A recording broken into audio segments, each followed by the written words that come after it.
Assalamu alaykum. Kitap o'qishman beri avlodlar to'rbetiga xush keldingiz.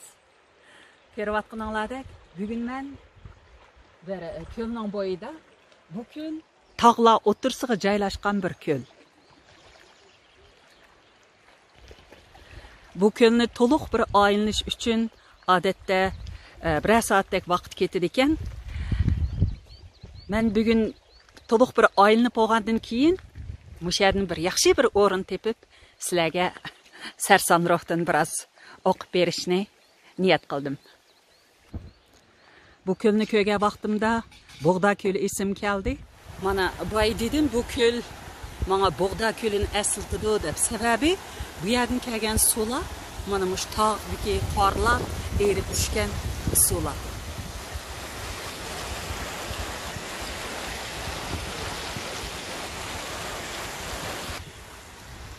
Ma küçük kız su çümülüş kiyim bilen oynap жүрüp durmaydı. Lekin hava xeylam soğuk. Çesariyede mana muşundaq mağırgan yollarni, yönlüşlerini körsüp, qançılık vaqt ketidi deganlarni aytdi. Aniq ko'rsatadigan mana muşundaq belgilar buludu. Bonjour. Bonjour.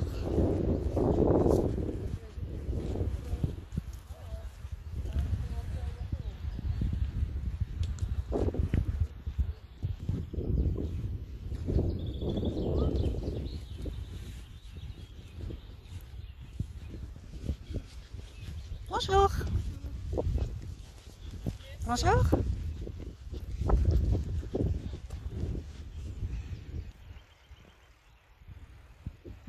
Bekmi çıraylık güller var.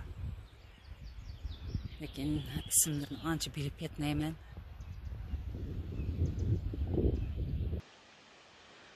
Köl boyudaki bir kabanken bu. Maya yol posu yerip koyuptu.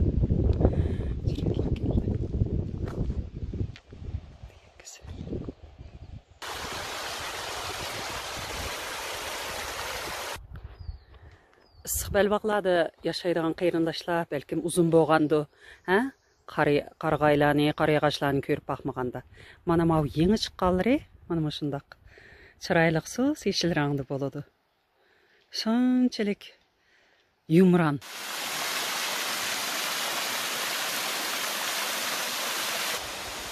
Wow. Ajoyib chiroyli chaqirib mana bu. Nasıl?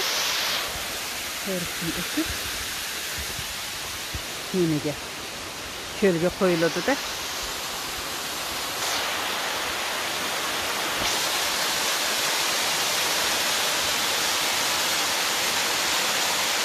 su var yerde hayat var deydi. Çiğ sar yerde kölle naiti mükür. Şunun üçün meki yeşil zarlık ki.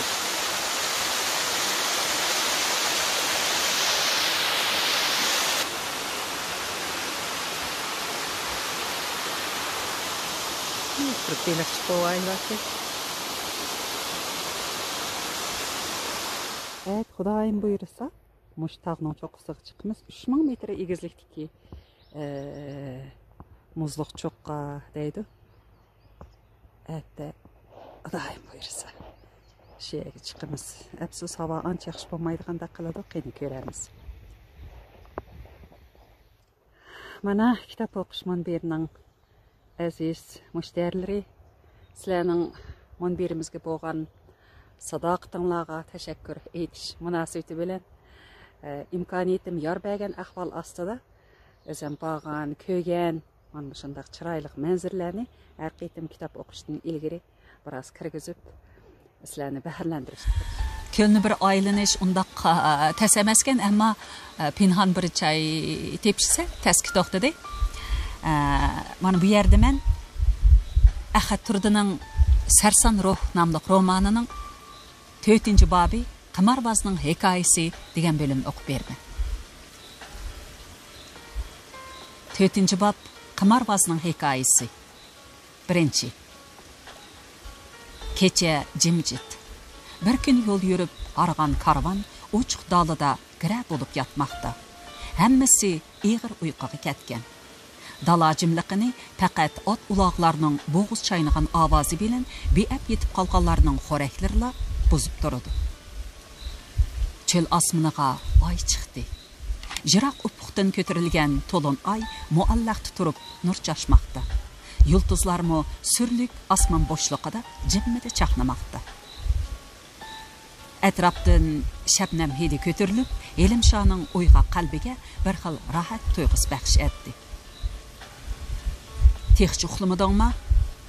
So'radi Elimsho, yenida yotgan Akbarning hasratlik xo'rsinishini anglab. Yo'q, dedi Akbar sal o'ri bo'lib. Nemishqa? Yurtni o'ylayapman. Onamni ko'rgim keldi.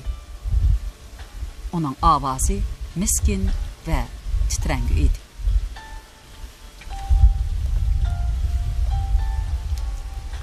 Akbarning tong shabnamidek pokliqqa, sabiylikka to'lgan bu hasratlik so'zi kutilmaganda Elimshoning yurak bag'rini tirnab o'tdi. Uning ko'ziga ashu Namrat Qozonchi Yorbeshi mahallasidagi ishiklari qaygan qora suvaqliq pakar uy bilan ashu uydagi ahvash mukchaygan ko'zi ojiz Nativan onasi ko'ringandek bo'ldi. To'g'ri, uning bir chaqlarda asti qolg'idek illiq makoni, g'amguzar onasi va vafodor xotini bo'lgan. Texi uning nam nishonini uzib qo'ymay davomlashtiradigan Oyimgul ismli bir umoq qizimi bu dunyoga ko'z ochgan. Lekin ular hozir Elimsho uchun burun ko'rgan shirin tushdekla tuyuladi. Chunki ashu g'amguzar ona topdan chiqqan mushu kashtalay yolg'iz o'g'lining dardida to'li yig'lab, bu dunyoning hovliqini ko'rmay 2 yilning oldida olamdan o'tgan. Vafodor xotini bo'lsa, Elimshoning qaram va talbiligi bilan qo'ldan chiqib ketgan. Eliqi o'moq narisida qizi bo'lsa, ota-onaning mehrdan mahrum bo'lib, cho'ng onasining qo'lida qolgan. Bu mudhish xotirlar ko'nglidan kashgan Elimsho qattiq bir urib, ulug' kichiktindi. Uning bundoq azobli holati Akbarning diqqatini tortdi. U gavdasini yerim ko'tarib, Elimshoning oy nurida chaqnab turgan hasratlik ko'zlariga qarab so'radi. Nima bo'ldi Elimsho aka? Bek oq chekib ketding-ku. O'zimcha, dedi Elimsho dastlab parvosizlik bilan. Keyin ko'nglidagi gaplarni mushu yuragi to'yg'un bolaga aytib ichini biroz bo'shatmoqchi bo'ldimi qandaq astag'ini so'rdi. Anlig'ing bormi? Anglayman. Nima gap bo'lsa aytqina Elimsho aka, dedi Akbar ham erkelab ham qiziqib. Paranglashmasak bu kechini tong atqizmoq bekmi tas ekan.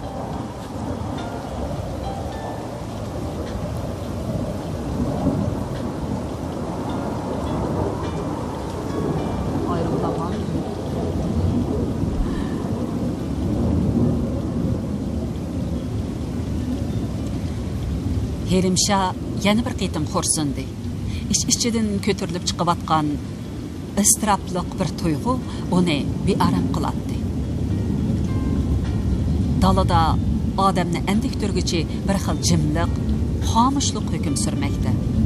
Simop ranglik oy nuri zaminni yo'ritib, o'yg'oq dillarni erkilatmoqda.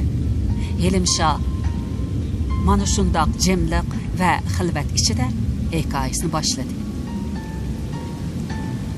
Mening shundoq baxtsiz kunlarga qilishim ro'zimi saqda peshonamga putilgan ekan. Men 9 yoshda tamoq chekishni o'rgandim. 15 yoshda bang tortdim. 17 yoshga kirmayla qimorvoz bo'lib ketdim.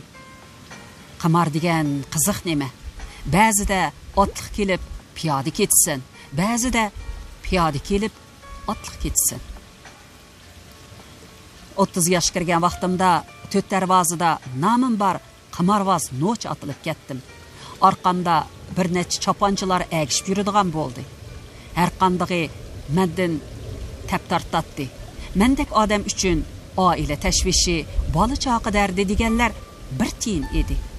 Köngülüm həmişə şahanı saray, qəmsiz turmuş və bağı erəmlərini yürütdü. Özüm xan, özüm bəg yaşaytdım. Lekin bundaq amet, bundaq nusret bana həmişə nesip olayvermedi.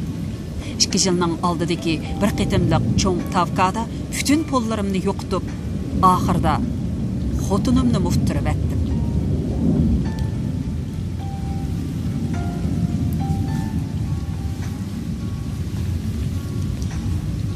Şu gaplarni qilib etib, Elimşahның burni içişdi.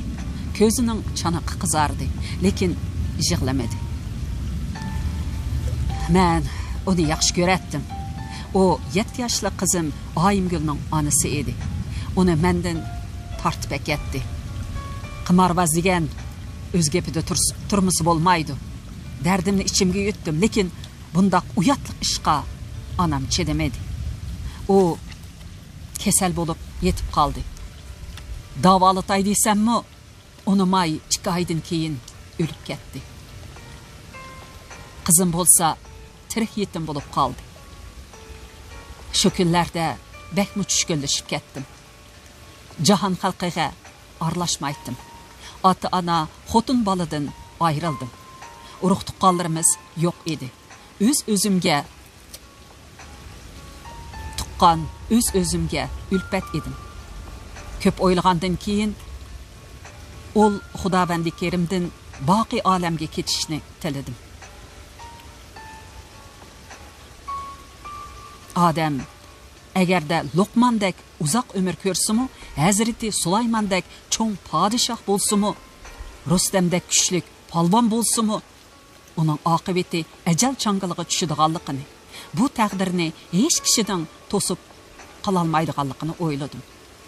Lekin yaxshi nam qoldirgan kishining eti o'chmaydiganligini, kishilar uni obdan namlar bilan ataydiganligini o'ylab, yangidan odam bo'lish xayoligim keldi. Lekin bularning hammasi xiyol edi. U chaqda qo'limdan hech ish kelmaydi. Manzilim qorong'u, o'zim naqobil edim. Dal shundaq kunlarning birida To'shik darvozasidagi soqchixonning boshlig'i chaqirtib qoldi. Barsam, biri vazifa topshirdi. Elimshah so'zdan to'xtab, jiroqlarga ko'z tikdi. Uning nazari o'tkir, lekin so'g'uq edi. Ikkinchi. Elimshahning hayoti nadonlik, mardlik va nurg'un ochiq-chuchuk xotirlarning sirliq yeplaridan to'qilgan bo'lib, uningda inson hayotidagi hashpash degicha o'tib ketadigan o'tkinchi ishlarmi, odam qalbiga mangu o'rnab qoladigan baxt va baxtsizliklarmi bor edi. O o'zi uchun ro'shan bo'lgan bu pinhon sirlarni hech kimga aytmay, aslimalar daryosining cho'nqur eqinida yoshirib kelgan edi. Heliqi soqchixona boshlig'ining ismi Emir edi, deb so'zni boshladi. Elimshah osmonga qarab yetib. Haqlar uni Emir Sojang deydi. O meni ishxonasiga boshlab kirib, eshikni taqadi va yenidan topanchisini elib, sheraga taqqada qo'ydi. Sojangning hech gap yo'q. Bundaq haybi ko'rsatishdan mening biroz achchiqim keldi. Men burun bu odamlar bilan to'la hapilishib, pishib ketgan edim. Ularning quruq haybisi bilan ma'madonliklardan qo'rqib ketmaydim. "Sana pul lozimmi?" dedi u bir chaqda oldimga kelib. "Lozim?" dedim men beshimni so'ngayon qilib. "O'likka go'r, tirikka pul kerak." "Undaq bo'lsa, qo'liqingni ding tutib angla. Yaqinda bu yerga Makit, Yakan, Maralveshi qatorliq joylardan cho'ng qimorbozlarning kelganligidan xabar topdik. Senmi anglagansan har qachon?" Rast, menmi anglagandim. Shunga yoshurmayla ochiq aytdim. "Angladim. Makitdan Ziyovush, Yakandan Helim Do'g'a, Maralveshidan Ro'z qotazlar kepti. Şundaq, sen ularını to'naysan. Senmi o'z vaqtida 4 darvozada nam chiqargan cho'ng qimorbaz emasmi? Mana, sana 5 million pul. Sen buni dasmoy qilib, ashularning orsiga kir. Bizga ularning qachon, qayerda tavka tuzdiganlik xabari lozim. Keyin bu 5 million pulning hammasi o'zingning bo'ladi. Bizga faqat xabarni dal va aniq bersangli bo'ldi. Bu gapni anglab, dilg'ulliqda o'ltirib ketdim. Men shuncha yil qimorbozlik qilib, endi o'z kasbimga, aqidamga osiylik qilamdiman. Buni sheriklarim anglasa nima deydi? Meni vijdonsiz, nomardga chiqarib, bir tiyinga arzimas qilib atmamdi. Lekin shu kunlarda mening ahvolim bakmi o'sal edi. Bechora edim.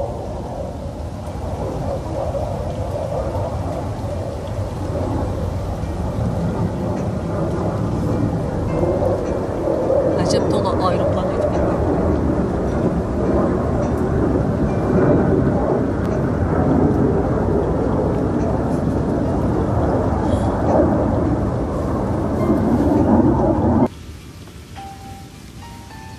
Yo'qsizlik, xorliqdan o'lib olay desam, Sherinjondan kechmaktas edi. Onun ustiga mendek ba'zida boy bo'lib, ba'zida xor bo'lib o'tgan odam uchun beshiga kun tushganda o'limni o'ylash chidamaslik, nomardlik sanaladi. Shu xiyollar bilan ko'ngil to'xtalmay o'ltirsam, Emir So'jang meni ogohlantirdi. Bu sana berildigan yaxshi fursat. Az to'la xizmat ko'rsatib, burunqi gunohlaringni yuyib ol. Xalqlarmo sening yaxshi odam bo'lganligingni ko'rsin. Bu gaplar birdilla dilimdagi qorong'ulikni ko'tarib atgandek bo'ldi. Turibla ko'z oldimga onamning mung bosgan mehribon chiroyi keldi. U mendan umr bo'yi yaxshi odam bo'lishimni kutib, yig'izar ichida noumid o'lib ketdi. Anam hayat vaqtida men uning umidini oqlay olmadim. Endi bo'lsa-mu u xalqlarning "Helimsha, yaxshi yigit" degan gapini parishlar orqali boqiy olamda turib anglab, ruhi xush bo'lsa, mening ko'nglim aram topatdi. Men shu xiyollar bilan g'ayratga keldim. Ko'nglimdan arsaldilik ko'tarildi. Emir So'jang bergan 5 million pulni elib, gunohimni yuyish istikida saqchixondan chiqib ketdim. Men bu cho'ng qimorbozlarga noiti tasdi yaqinlashdim. Ular ham ziyrak, ham qul edi. Orqada yuradigan choponchilarimi yomon lukchaklari edi. Ular mening sungan qimorbozligimni bilatdi. Shunga dastlab do'tikudek puli yo'q deb gumonlandi. Keyin yenimdagi 5 million naqd pulni ko'rib ishandi. Ammo ular tavkani qachon, qayerda quradiganligini noiti maxfiy tutdi. Bir necha kungacha hech ishdan xabar yo'q odamlardek baqsaylis qildi. Qo'y so'yib, bazmi o'ynadi. Men ulardan ayrilmay billa yurdim. Hafta ashundoq bazma barobat bilan o'tib ketdi. Men ularning tavka quradigan o'rni bilan vaqtida faqat shu yerga berishdan 2 soat burun bildim. Vaqt behmiqis edi. Men ulardan uydan pulni elib chiqish bahonasi bilan aran yarim soatdek ayrila oldim. Shu orliqda tez harakat qilib, Hetkaqtiki heliqi menga tonish uzun tura cho'qur gazirchining yeniga keldim. Emir So'jang agar o'zi bilan ko'rishish beyap bo'lganda xabarni mushu odam orqali yetkazishimni aytgan edi. Men uningga gazir purchaq olgan qiyofat turib, xabarni aniq yetkazdim. Tavka quriladigan o'rin Qoquldagi Rahim Qandal degan odamning beg'i edi. Hammamiz shu yerga taq bo'ldik. Bog' cho'ng bo'lmasimi, dal daraxtlari bukkida edi. Kichkina ko'lning bo'yidagi sheponga gilam selindi. Bir qo'y qon qilinib, sho'rp selindi. Qamar qizib ketdi. Jazxo'rlar, do chiqquchilar ko'p edi. Cho'ng qimorbozlarmi bir-biri bilan basishib, pulni oyimay tikishga boshildi. Gelem üstüde uyaqdan bu yoqqa sürilib, qo'ldan qo'lga o'tib atgan pulning hududi yo'q edi.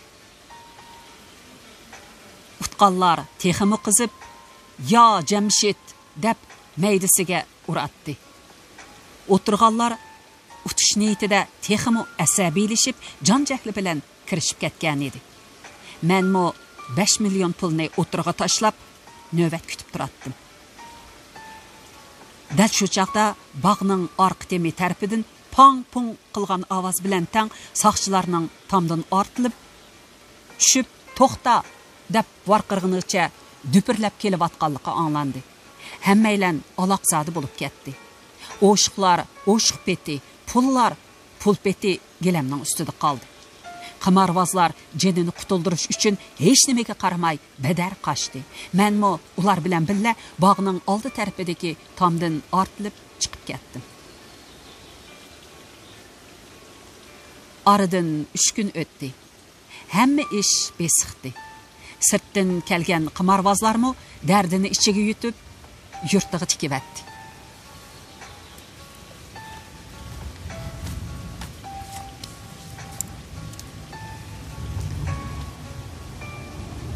Aradan 3 kun o'tdi.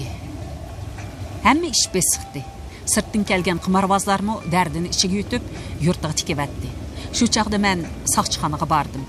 Emir Sojang bilan ko'rishib, heliqi menga taalluq bo'ladigan 5 million pulni so'rdim. "Nima deyapsan?" dedi u tarin turib. 5 millionni mushu ishxonada qo'lingga berdim-ku. Sen yana pulning gapini qilib atamsan? Seni qo'lga olmaganligimizga shukr qilib, bu yerdan tez ket. Sen bütün qimorvozlarni boshlab bog'dan qochib ketding. "Nima deyaptlar, Sojang?" dedim men hayron bo'lib. Hamma ish sizning deganlari bo'yicha bo'ldi. Men 5 million pulni dasmoyi qilib, ularning ichiga kirdim. Keyin u pul gilamning ustida qoldi. Bo'ldi, dedi u texmi qo'polishib. Sen degan bir qimorvoz lükchak qachon askab qilib baqqan? Bu yerdan chiroyli chiqat, bo'lmasa pushaymay yeb qolasan. Men har qancha aska bo'lsam-mu, o'zimning g'ururini dafsand qilib baqqan emas. Bo'libmi, bundoq nohaqchilikka, bo'zaq qilishga, haqoratga uchirganda chidab tura olmaydim. Shunga Emir Sojangni birdilla sanlab og'zimni qo'yib etdim. "Hey, nima deyapsan? Sen Sojang bo'lsang o'zingga. Mening beshimda sen elib etadigan to'q shaddi yo'q. Menda hozir issiqjondan boshqa hech nima qolmadi. Shunga Xudodan boshqa hech kimdan qo'rqmayman. Senda insof yo'q ekan. Menchilik vijdonmi yo'q ekan? Meni bilmaydi dema. Shu kuni Tavkada 60 milliondan ortiq pul qolgan. Biz hamma narsani qo'yib qochdik. Senlar udul kelgan peti pulga o'zinglarni etishding. Endi kelib o'zing va'da qilgan 5 million pulni berishga-mi ko'zing qizirib atdi. Agar bu pulni bermasang, men bütün ahvolni hukumatga deb, o'sha kuni Tavkada qolgan hamma pulning hisobini olaman. Sen texi men bilan takallashmoqchimi? Sen qaysi hukumatga arz qilmoqchi? Hukumat degan mana men. Sen bek haddingdan eshib ketma. dedi Emir Sojang varqirab va ikki soqchini chaqirib meni tar qorong'u uyga solib qo'ydi. U yerda 2 kun yotdim. Hech nima bermadi. Oxiri jondan to'yib eshik tomlarini mushlab varqirab g'ovg'a ko'tardim. Bir gündü pay meni yana Sojangning oldiga elib chiqdi. Bu qitim u menga tapanchisini tanglab hayvi qildi. Ko'rdingmi? Tepkini bassamla mush yerda jondan juda bo'lasan. Hech kim sening davoyingni qilmaydi. Sen bir nomi bor qimorvoz o'g'ri. O'likingni ko'rib hukumatmi, xalqlarmi xo'sh bo'ladi. Lekin men sana yana bir qitim fursat beraman. Bu yerdan chiqib og'zingni yumib chiroyliqcha jeningni jon et. Agar yana kichikkina qing'ir ish qilib qo'ysang, u chaqda men seni bosh qo'yib etmayman.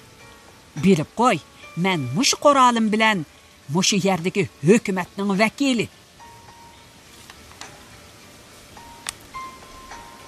qattiq g'azabim keldi. O'zimcha xo'rliq his qildim. U menga bakmi o'shiqchilik qilib ketgan edi. O'ziga tegishli puldan ayrilib, uning ustiga bo'za qilingan odam bayni paltidan yonmaydigan o'kizga aylandi ekan.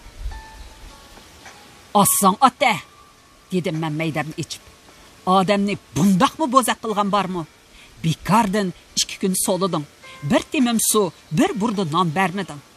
Hukumat degan sen emas, sendan boshqa hukumat bor. Sen shu kuni oz deganda 60 million pul yig'ib olding. Menga o'zing va'da qilgan 5 million pulni berishga qo'rsqing og'rib, meni bekardan bekar bo'za qilyapsan. Men hukumatga arz qilaman." "Sening arzingni kim anglaydi? Sana kim ishonadi?" dedi u meni masxara qilgandek demig'ini qiqib. "Sen degan cho'ng qimorvoz, o'g'ri. Qimorvoz o'g'rining gapiga kim ishonadi? Kim anglaydi? Ko'ttingni qisib, bu yerdan yaxshilikcha chiqib ket." deb Sojang meni dushkallab ittirib chiqarmoqchi bo'ldi. Men rastili jondan to'yib uningga varqiradim.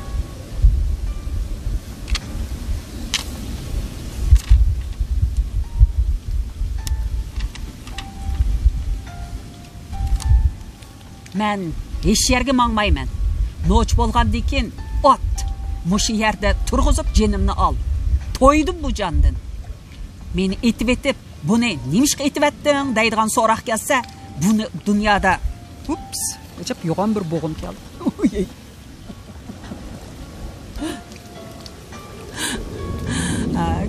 Ko'l bo'yida, o'rmonlarda kitob o'qish bek rahat, lekin mana mushundaq Paşa, çivendan başqa yo'g'on bir bo'g'im keldi hozir. Okey, davomlashtiraylik.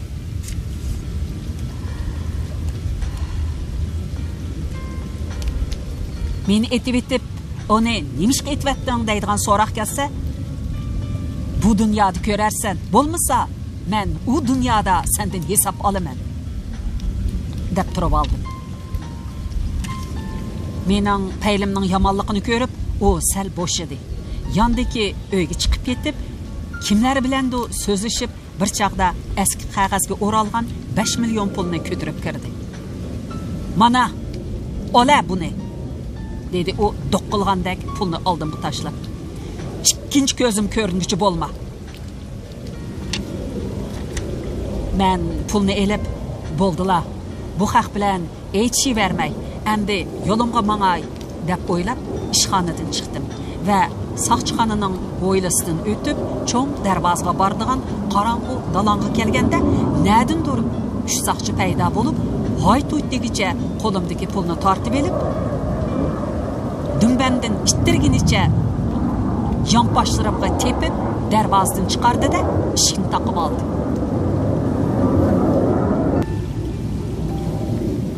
Men nima qilishimni bilmay turib qoldim. Shu chaqda men bularning hammasining tili bir ekanligini, o'tganki ishda maqsadi qimorboz tutish emas, pul bo'lash ekanligini, o'zimning bularga o'yinchiq bo'lganligimni bilib, qattiq g'azabim keldi.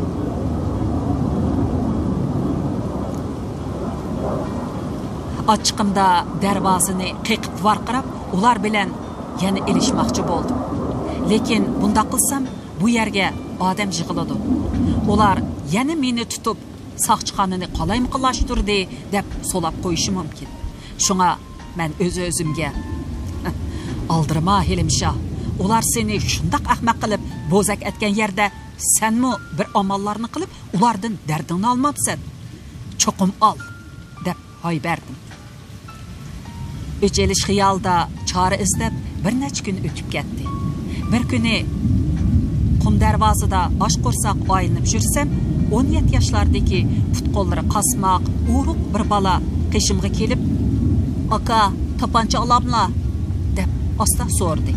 Men qiziqib, "Qani tapancha?" dedim. U qo'ynidan bir parcha latiga o'ralgan qaramtul kichik tapanchani chiqardi. Men tapancha deganni kinoda askar bilan soqchining qo'lida ko'rgan bilan qo'limga ilib boqmagan. Qo'limga ilib boqqanim pichoq bilan kaltak edi. Lekin shu chaqda heliqi tapanchaga qarab, ko'nglimdan yalpida bir fikr o'tdi. To'xtag'ana, Emir So'jang degan kispurush meni qo'lidagi ashu tapanchasiga tayinib bozak etmadimi? Qani amdi, menmi unda qozonga mundaq chimish qilib baqay. Men shu xiyollar bilan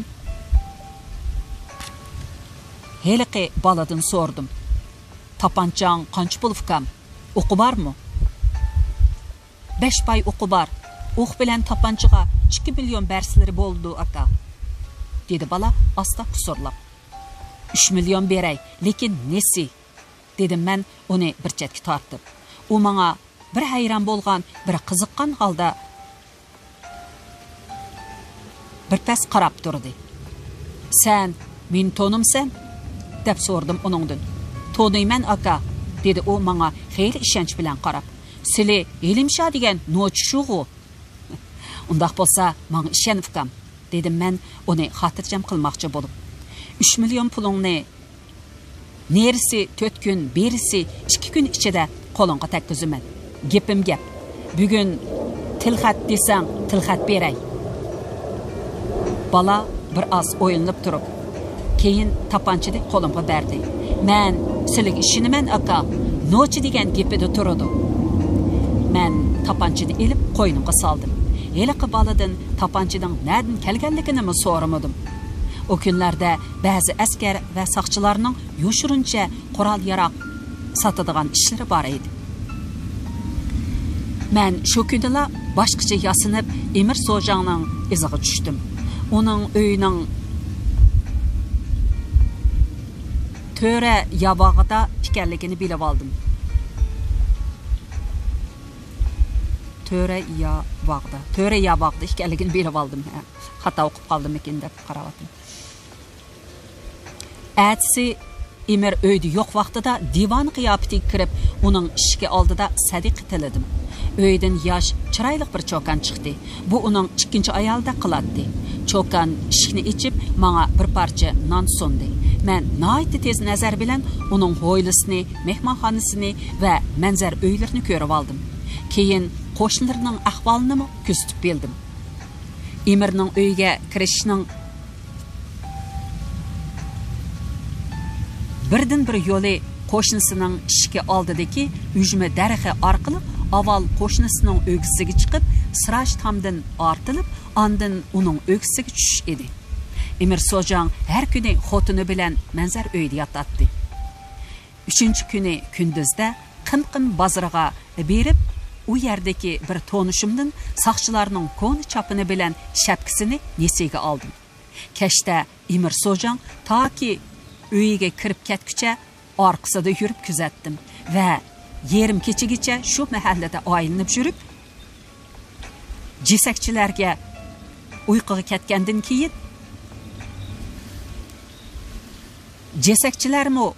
ketgandan keyin uyushmadan ortilib o'g'ziga chiqib ketdim. Siraj tomdinmi shap chiqarmay ortilib tushib, Emir So'jangning manzar uyining oldiga keldim. Eshik ichidan taqoqliq edi. Ammo derizning bir qanoti ochiq edi. Men nihoyat jabdaslik bilan derizdan etilib kirdim.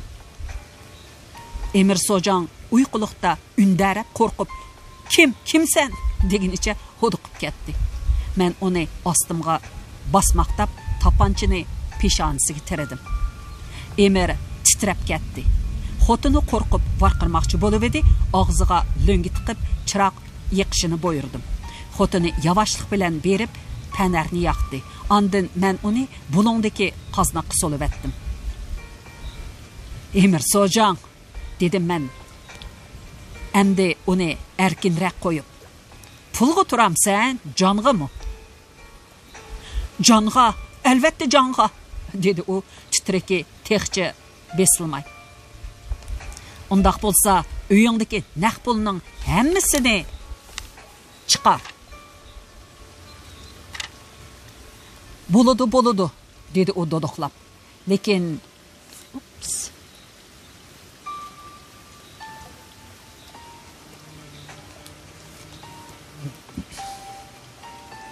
Hey Emir, sen oqibatingni o'ylamaysan. Men oqibatimni o'ylamdimmi? Dedim onun gaplariga mayari bir kichik bir qo'rqab qapti. Bo'ladi, dedi u do'doqlab. Lekin Helimsha, sen mushunda qilib atsan, oqibatingni o'ylab baqdingmi? Hey Emir, sen oqibatingni o'ylamaysan. Men oqibatimni o'ylamdimmi? Dedim onun gaplariga zardam qaynab. Sen qanday qilgan bo'lsang, men shunda qilaman. Sen to'li tishimga tegmas o'jang. Mening ayol zot qishig'i barmog'imga uzoq bo'ldi. Helibika xotiningni ko'zing ko'rsatib jumi. Mening qo'limdan har qanday askilik keladi. Sen meni mushundaq bir qo'tir tapanchi bilan mushundaq rap kiyimingga to'yib qanday xo'rlading. Men sening oldinga bargan emas, o'zing va'da qilib, o'zing ishq selib, orqadan ahmaq etding, sarang topding, bo'zaq qilding. Hozir sen meni to'nib bo'lding. Agar sen mushu to'g'rida hukumatga yana palon pukun deydi ekansan, uruq avlodingni qo'ymay qirib etaman. Jondan to'ydim. Bugunmi sening ya jiningni olaman, ya pulingni olaman. Beray, hamma pulni beray Helimsha, dedi u yelingandek zarlab. Mening o'lgim yo'q. Men texi yosh, xotin, bola chaqam bor. Men bilmay nodonlik qiptiman. Seni gulchoqlabdiman. Hamma pulni ol. O yerim yalang'och beti uyning bulung pushqoqlaridan pulni izlab tepishga boshladi. Men tapanchini uningga tanglab ho'shar turdim. O tenab, tamtirab, bir yerdan bir tugush, bir yerdan bir bo'loq, yana bir yerdan bir tutam narsalarni elib oldimga qo'ydi. Ichib qarsam, o'sha kuni tavqaga tushgan pullar shu peti ratsiz, purlashgan, paskin holda turibdi. Hammasi mushu, dedi u ovozi pastlab solashgan holda. Menga tekkini shunchalik. Rost tugidi ha? Dedim men uningga qadilib. Ma'qul. Tugigan bo'lsa, men ketdim. Hozirdan boshlab men seni ko'rmadim, sen meni ko'rmading. Agar buningga rozi bo'lmay, bu ishni hukumatga deydigan bo'lsang, men tayyor, qo'rqmayman. Mushu pullarni hukumatning oldiga olib berib, men buni Emir Sojangning uyidan bulab chiqdim deyman. Ular sendan buni surishti qiladi. Men guvohchi bo'laman. Javobini o'zing bersin. Har holda ahling bilan ish qil, Emir Sojang. Esingda bo'lsin. Pochaq yegan chukyaydi, qerin yegan poq. Men uydan chiqib ketdim. Kapam kelib, tong otqicha pullarni ratlab, taxlab sanab chiqdim. Hammasi 31 milliondan ko'proq pul ishgan. Men atsi atganda qum darvozaga berib, heliqi tapanch sotgan bolani izladim. O Jang Tatayning qavoqxonasi oldida lag'aylab yuribdi ekan. Meni ko'rib yugurib keldi. Men uningga 5 pay o'q bilan tapanchini berib, ustidan yana 3 million pulni berdim. Xo'shallikdan bolaning og'zi yaloq bo'lib ketdi.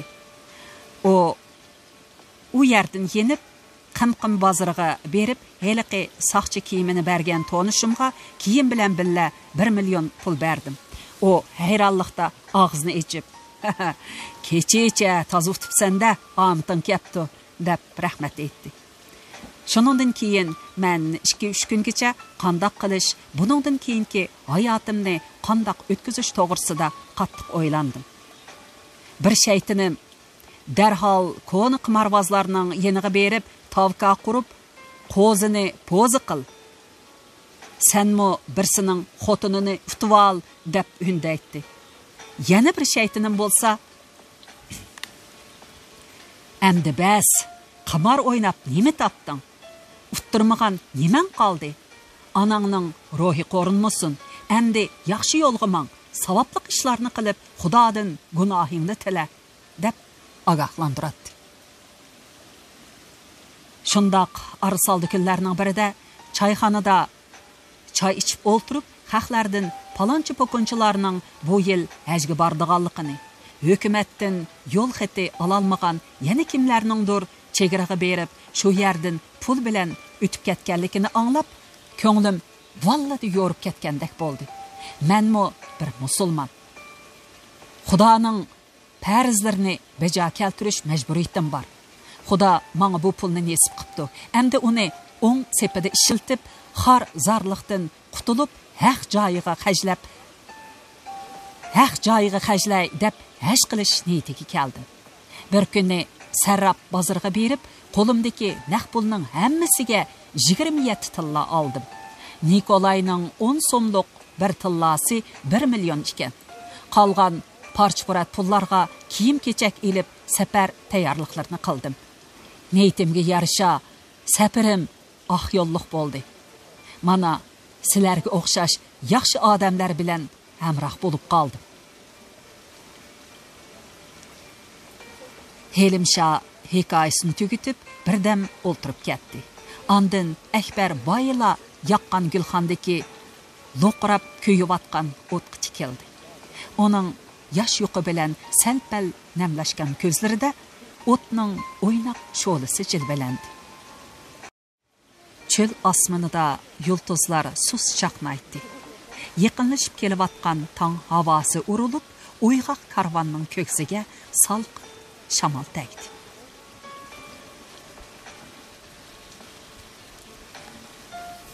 Ma'qul amsa, bugun mushinchilik o'qib beray.